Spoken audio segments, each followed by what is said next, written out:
喺三藩市灣區有好多拉丁美洲裔人士居住，而華裔同佢哋亦都有好多接觸嘅機會。大家對佢哋嘅聖誕傳統又認識幾多呢？梁偉山介紹下。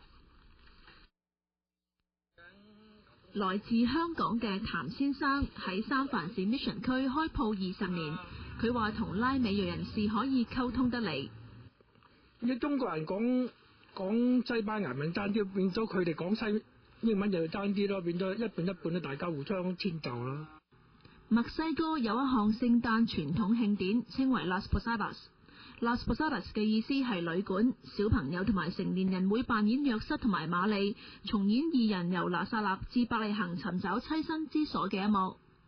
呢一個故事指社區中家家戶戶都拒絕佢哋兩個，直至最後一晚，亦即係耶穌出世嗰一晚，佢哋先獲邀請留宿。